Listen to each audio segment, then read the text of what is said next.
ओम श्री परमात्मने नमः। ओम श्री सद्गुरुवे नमः। आदेश ओम शिव गौरक्ष योगी। मैं पिछले 3 दिनों से आपके बीच में अलग अलग विषयों को लेकर के और आया हूँ। पहले दिन मैंने पंढरपुर और भक्त पुंडलिक इसके विषय में आपको जानकारी दी थी। इसके बाद मैंने संत भानुदास और फिर उसके बाद मैंने संत दामाजी पंत इनकी जानकारी दी थी। आज मैं संत कान्होपात्रा इनके विषय में जानकारी दूंगा कि उनके कठिन जीवन किस प्रकार से कठिन जीवन को जीते हुए और उन्होंने विट्ठल भक्ति करी। इसके पूर्व मैं अपने दीक्षा गुरु श्री राम महाराज जी के चरणों में नमन करता हूँ। मेरे आध्यात्मिक गुरु श्री संजय गुरु जी के भी चरणों में नमन करते हुए और अपने बात को सामने रखूँगा। आज नारद जयंती है, इसके साथ ही महाराणा प्रताप जयंती भी है और महाराणा प्रताप का जन्म 9 मई 1540 को हुआ था। महाराणा प्रताप के विषय में आप सभी लोग जानते हैं और महाराणा प्रताप के संघर्ष को भी जानते हैं और उस संघर्ष को नमन करते हुए और लगभग उसी काल का जो है या उससे लगभग 40 वर्ष पूर्व का कान्होपात्रा का जीवन है, जो कि एक आध्यात्मिक संत विट्ठल भक्त थी, उनका जीवन है। इस प्रकार का यह है यवनों के शासन में किस प्रकार से हमारे जो संत हैं उन्होंने संघर्ष करते हुए और समाज को आगे बढ़ाने का काम किया है। इस प्रकार का पूरा जीवन वृत्तांत कान्होपात्रा को है। मैं उनके चरणों में नमन करते हुए कान्होपात्रा के चरणों में आज की यह बात रखते हुए और बात को आगे बढ़ाता हूँ। कल मैंने मेरे आध्यात्मिक गुरु, मेरे दीक्षा गुरु श्री श्री राम महाराज के दिव्य कार्यक्रमों के और दिव्यता के बारे में आपको बताया था। आज मैं मेरे आध्यात्मिक गुरु, मेरे आध्यात्मिक मार्गदर्शक पूज्य संजय गुरु जी, इनके विषय में आपको थोड़ी सी जानकारी देते हुए और फिर विषय को आगे बढ़ाऊंगा।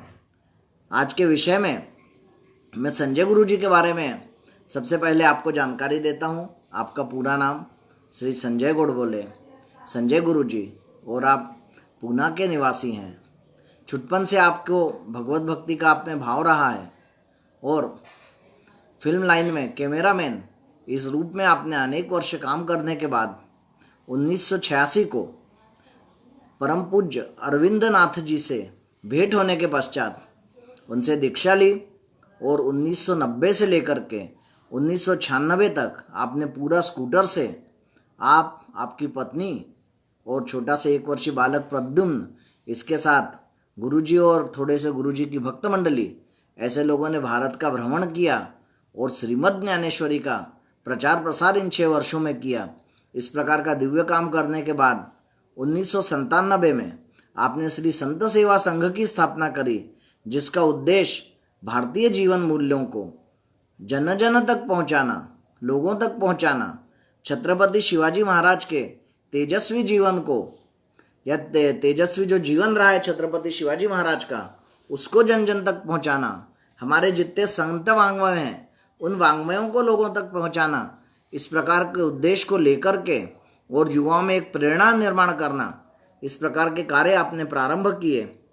अभी आप पेंटिंग के माध्यम से आपका एक बड़ा प्रकल्प चलता है, जिसमें आप श्रीमद् ज्ञानेश्वरी के जो ओवियाँ हैं उन ओवियों का अर्थ पेंटिंग के माध्यम से और स्कूलों कॉलेजों तक पहुंचाते हैं। बच्चों को स्कूलों में जा करके संत सेवा संघ के जो कार्यकर्ता हैं वो बच्चों को पेंटिंग के माध्यम से श्रीमद् ज्ञानेश्वरी के बारे में जानकारी देते हैं। संजय गुरु जी बहुत अच्छे भागवतकार, भगवान वाल्मीकि रामायण के ऊपर आपका बहुत अच्छा प्रवचन होता है। जबलपुर में पसायदान के ऊपर आपने 3 दिन का बहुत अच्छा कार्यक्रम लिया था। इसके बाद अभी आप भागवत सृष्टि करके एक बड़ा काम त्र्यंबकेश्वर में कर रहे हैं। इस प्रकार का आपका कार्य है। इसी प्रकार पुरानी जो हमारी युद्ध कौशल कला थी, उस कला को फिर से जीवित करने के लिए और जो हमारी छात्राएं हैं, बच्चियां हैं, उनको भी इस युद्ध का कला का ज्ञान आपके संस्था द्वारा दिया जाता है। आपके संस्था में लगभग 6000 युवा जुड़े हैं, जो कि शिवाजी महाराज और भारत के जितने पवित्र जो हैं अपने संत महंत और हमारे सत्पुरुष, इनके जीवनियों को भी गांवों तक पहुंचाने का काम आज संत सेवा संघ कर रहा है। इस प्रकार का काम मेरे आध्यात्मिक गुरु श्री संजय गुरु जी के द्वारा होता है, उनके चरणों में नमन करते हुए मैं कान्हो पात्रा के जीवन चरित्र को आपके बीच में आज ला रहा हूँ। जो कुछ भी गलतियाँ होंगी मुझे क्षमा करेंगे। यह विषय थोड़ा सा क्लिष्ट है, पर कान्हो पात्रा का जो चरित्र है वास्तव में हम लोगों के लिए बहुत प्रेरणास्पद है, और ऐसे प्रेरणास्पद चरित्र को आपके सम्मुख रखते हुए मुझे बहुत अच्छा लग रहा है। कान्हो पात्रा का जो जन्म है वो 15वीं शताब्दी में मंगलवेढ़ा इस गांव में हुआ। उनकी जो माताजी थी श्यामा, वो एक गणिका थी, और गणिका होने के कारण किस प्रकार का परिवार होगा या किस प्रकार से भाव रहे होंगे इसकी आप कल्पना कर सकते हैं। ऐसे कठिन परिस्थिति में कान्हो पात्रा समान एक संत का जन्म होता है, और यह जो कान्हो पात्रा है यह छुटपन से और विट्ठल भक्ति इनके मन में रहती है। 10 वर्ष की आयु में जब ये देखती हैं कि बहुत सारे लोग मंगलवेढ़ा के आजू बाजू से और वारी करते हुए भगवान पंढरीनाथ के दर्शन के लिए जाते हैं, तो इस प्रकार का जब वहाँ का जो एक वातावरण होता है, उस वातावरण के बीच में कान्हो पात्रा को भी मन में इच्छा होती है कि क्यों ना मैं भगवान विट्ठल के दर्शन करूं। और 10 वर्ष की अवस्था में घर के सामने से जब वारकरी जाते रहते हैं, तब एक वारकरी के पैर के ऊपर सिर रख करके और उससे निवेदन करती है कि महाराज मुझे आप पंढरपुर ले चलो, मेरे मन में भगवान विट्ठल से मिलने की उत्कंठा है। और इस प्रकार की बातें करते वारकरी जी जब देखते हैं कि ये किस प्रकार के परिवार से है, गणिका परिवार से है, तो थोड़ा विचार करने के बाद कहते हैं नहीं, मैं तुमको विट्ठल के दर्शन जरूर कराऊंगा और तुम मेरे साथ में चलो, अपने माताजी का आदेश लेकर के आओ। इस प्रकार की बात होने के बाद रात को जो है वो कान्हो पात्रा अपने माताजी के पास में जाती है और माताजी से कहती कि माता मुझे जो है भगवान विट्ठल के दर्शन के लिए जाना है। पर कान्हो पात्रा की जो माँ है उनके मन में तो कान्हो पात्रा के विषय में कुछ और ही चलता रहता है। इस प्रकार की बातें होते होते पर कान्हो पात्रा जो है वो बहुत ही जिद करते हुए और अपने विषय को आगे बढ़ाते हुए हट पे हो जाती है और माताजी से कहती कि माताजी मैं तो भगवान विट्ठल के दर्शन को जाऊंगी ही। इस प्रकार की बातें होते होते जब वो देखते हैं कि कान्हो पात्रा मानने वाली नहीं है, तो उस स्थिति में उसकी माताजी जो हैं उनको हाँ बोल देती है और कान्हो पात्रा दूसरे दिन जो है वो विट्ठल भगवान के दर्शन के लिए वारकरी संतों के साथ चल पड़ती है। कान्हो पात्रा का जो है, कान्हो पात्रा दिखने में गणिका की पुत्री होने के बाद भी दिखने में बहुत सुंदर, आध्यात्मिक तेज ऐसा कान्हो पात्रा के शरीर पे था, मुख पे था, और इसी प्रकार बहुत सुंदर गायन करती थी, बहुत सुंदर नृत्य करती थी।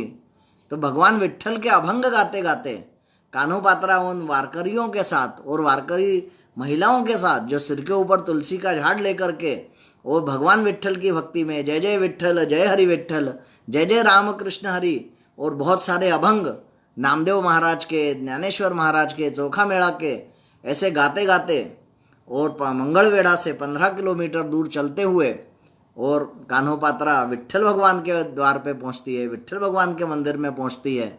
और विट्ठल भगवान के मंदिर में पहुंचने के बाद विट्ठल भगवान के श्री चरणों में माथा रखते हुए और संपूर्ण जीवन मैं आपको समर्पित करती हूँ, आपके भक्ति को समर्पित करूँगी, इस प्रकार का संकल्प लेकर के और पंढरपुर से वापस मंगलवेढ़ा आती है। और धीरे धीरे कान्हो पात्रा उम्र के साथ में कान्हो पात्रा बड़ी होती जाती है और बड़े होते होते उन्होंने अनेक सिद्धि के कार्य, अनेक अभंगों की रचनाएं करी और लगभग 23 अभंग आज कान्हो पात्रा के लोगों के बीच में गाए जाते हैं। 23 अभंग बहुत दिव्य अभंग हैं। इस प्रकार के अभंग गाते गाते और कान्हो पात्रा मंगलवेढ़ा और उसके आजू बाजू के पूरे क्षेत्र में पंढरपुर में बहुत प्रसिद्ध हो जाती हैं। दिखने में सुंदर होने के कारण और गणिका की पुत्री होने के कारण बहुत से लोगों की जो नज़रें हैं उनके ऊपर अलग रूप से रहती है। और ऐसे वातावरण में इस प्रकार के वासनाओं से लोग जब देखते हैं तो इस कठिन परिस्थिति में भी भगवान के भक्ति को कान्हो पात्रा ने छोड़ा नहीं है। और कान्हो पात्रा इस प्रकार की भक्ति करते हुए वासना रहित और भगवान का श्री राम जय राम जय जय राम, जय जय राम कृष्ण हरि, जय हरि विट्ठल, इस प्रकार के नाम स्मरण करते हुए उन्होंने अपने जीवन को आगे बढ़ाया। एक कान्होपात्रा का एक अभंग है जिसके बोल हैं, उभा विटेवरी वाटी प्रेमाची शिदोरी, ऐसे नाम माळा कान्होपात्रा त्याली माळा। इसका जो अर्थ होता है, ईंट के ऊपर खड़ा भगवान विट्ठल जिससे प्रेम की डोरी बंध गई है, इस भगवान को हृदय में धारण कर, उनके नाम की माला गले में धारण मैंने कर लिया है। मुझे भक्ति चाहिए, मुक्ति नहीं चाहिए। इस प्रकार का इस अभंग का अर्थ है। एक अभंग में आपको और मराठी का अभंग है, वह भी मैं आपको सुनाता हूं। धारे धारे मुखी नाम, अंतरी धरुनिया प्रेम, माझा आहे भोळा बाप, घेतो ताप हरोनी, आपुलिया नामासाठी, घ्यावे संकटी लवलाही, घ्यारे या मुखी नाम, कान्होपात्राचे माधव। इस प्रकार का यह अभंग है और इस अभंग को कान्होपात्रा ने जो है, इसका जो अर्थ है वो क्या है, नाम स्मरण का जो प्रभाव है उस साधिका पर इतना लगा कि योग याग तप करके अथवा अध्ययन करके जो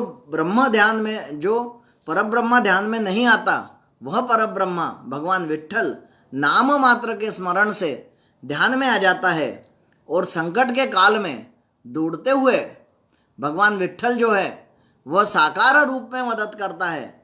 इस प्रकार का एक भाव जो है कान्होपात्रा के इस अभंग से और आता है।